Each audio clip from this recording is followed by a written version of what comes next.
Halo semuanya, senang banget rasanya bisa nemenin kamu hari ini.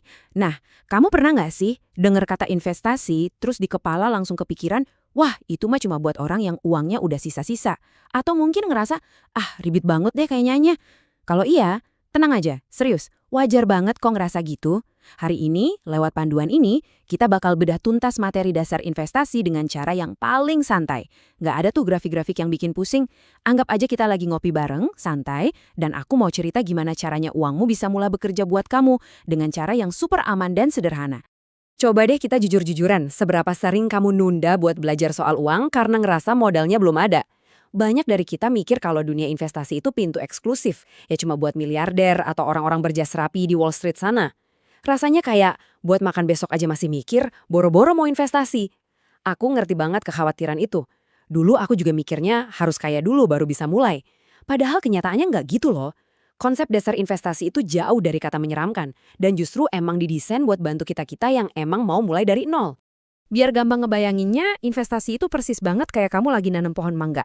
Kamu beli bibitnya yang masih kecil, tanam di halaman rumah, terus kamu siram air tiap hari. Di minggu-minggu pertama kelihatannya kayak nggak ada perubahan apa-apa kan? Pohonnya yang nggak tiba-tiba berbuah besok paginya. Tapi karena kamu sabar, kamu rawat terus, beberapa tahun kemudian pohon itu tumbuh besar, rindang, dan buahnya bisa kamu petik berkali-kali. Nah, uang yang kamu sisihkan sekarang itu ibarat bibitnya. Kalau kamu rawat dengan konsisten, di masa depan uang itu bakal tumbuh dan ngasih hasil buat kamu nikmati. Sesederhana itu kok mikirnya. Terus, mungkin kamu mikir, loh kalau gitu bedanya apa dong sama nabung biasa? Gini, nabung itu ibarat kamu nampung air hujan di dalam ember. Airnya emang aman di situ, bisa langsung dipakai kalau kamu lagi haus. Tapi air di dalam ember itu kan nggak bakal nambah sendiri, malah lama-lama bisa menguap atau bocor. Nah, kalau investasi, itu kayak kamu lagi capek-capek ngegali sumur. Di awal emang kerasa lumayan berat, butuh tenaga ekstra.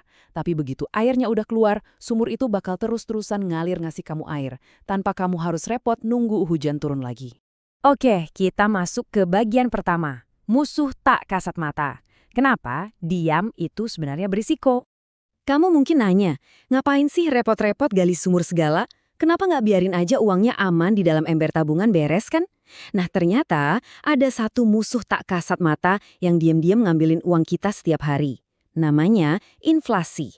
Nggak usah pusing sama kata inflasi ini. Sederhananya ini tuh kondisi di mana harga barang-barang terus naik dari tahun ke tahun. Coba deh inget-inget 10 tahun lalu harga semangkuk bakso langgananmu berapa? Paling 10.000 kan? Sekarang pasti udah 20.000 atau lebih. Di Indonesia ini, rata-rata kenaikan harga itu sekitar 3–4% per tahun. Artinya, kalau uangmu cuma diem aja, kemampuannya buat beli barang itu pelan-pelan menyusut.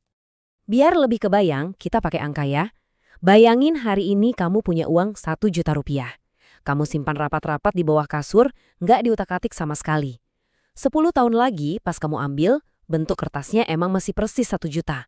Tapi, kemampuannya buat beli barang cuma setara dengan Rp650.000 hari ini. Ngeri kan?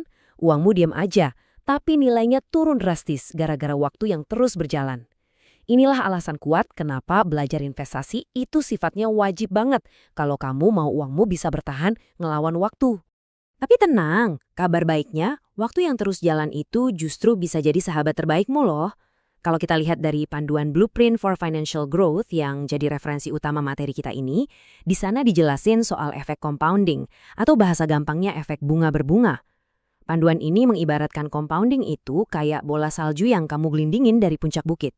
Awalnya kecil banget cuma sekepalan tangan, tapi pas dia muter turun ke bawah, salju-salju lain ikut nempel, makin lama makin raksasa gulungannya.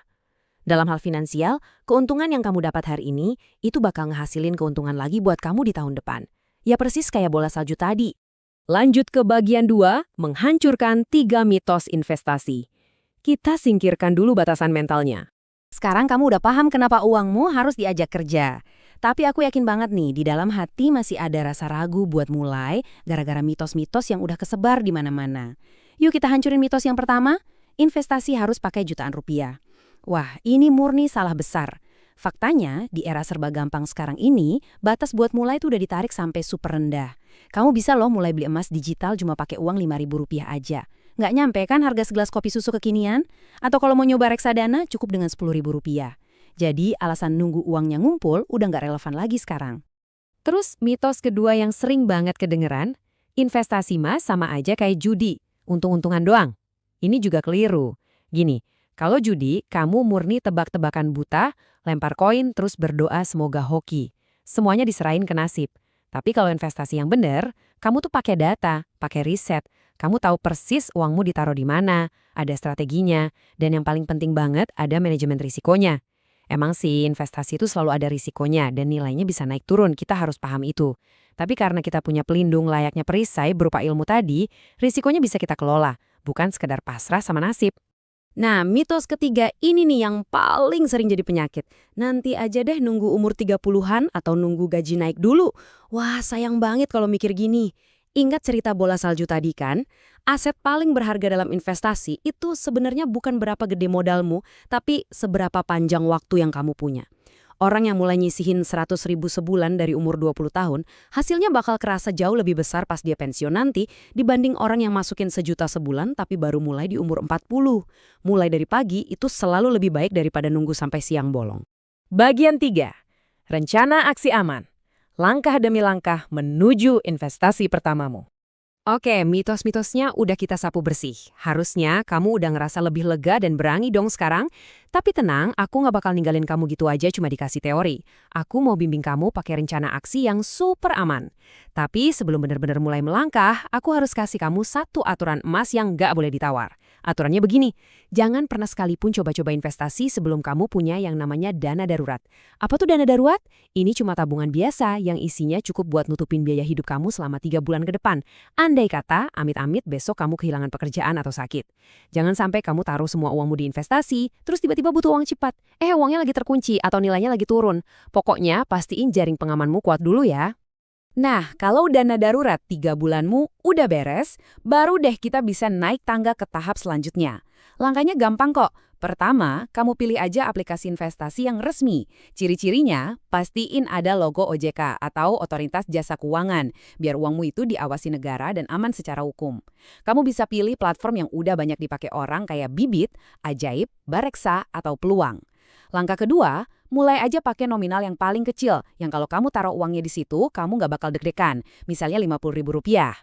Dan langkah ketiga, ini rahasia suksesnya. Aktifin fitur auto debit dari rekeningmu. Jadi, tiap habis gajian, uangnya otomatis kesisih tanpa kamu harus repot nginget-nginget. Konsisten, sedikit-sedikit, itu jauh lebih berdampak daripada pamer nominal gede tapi cuma sekali jalan. Buat ngerangkum semua obrolan seru kita hari ini, aku mau kamu ingat 3 prinsip dasar ini baik-baik. Pertama, kita di sini bukan lagi ikutan lomba jadi miliarder dalam semalam. Jangan gampang percaya kalau ada yang nawarin untung gede dan pasti secara instan, karena itu nggak realistis. Investasi itu murni soal ngebangun kebiasaan baik jangka panjang. Kedua, momen paling pas buat nanam pohon adalah 10 tahun yang lalu, dan momen terbaik kedua adalah hari ini. Jadi jangan ditunda-tunda lagi. Dan yang terakhir, santai aja. Nilai investasimu itu pasti bakal ada naik turunnya dan itu wajar banget. Tetap sabar, jangan gampang panik, dan nikmatin aja prosesnya. Gimana? Udah nggak kerasa nyeremin lagi kan topik yang satu ini? Sekarang bolanya ada di kamu nih. Aku mau ngasih tantangan simple. Hari ini juga, sehabis kamu nyimak penjelasan ini, coba deh unduh salah satu aplikasi resmi yang kita bahas tadi. Daftarin dirimu pelan-pelan, terus coba setor Rp10.000 pertama kamu. Lihat dan buktiin sendiri betapa gampangnya proses itu. Rasakan deh kebanggaan kecil karena hari ini kamu berhasil ngambil langkah nyata buat kebaikan masa depanmu sendiri. Jadi, kira-kira alasan apa lagi nih yang masih nahan kamu buat nyisihin Rp10.000 hari ini? Coba direnungkan ya. Terima kasih banyak udah ngobrol bareng. Sampai jumpa di panduan kita selanjutnya.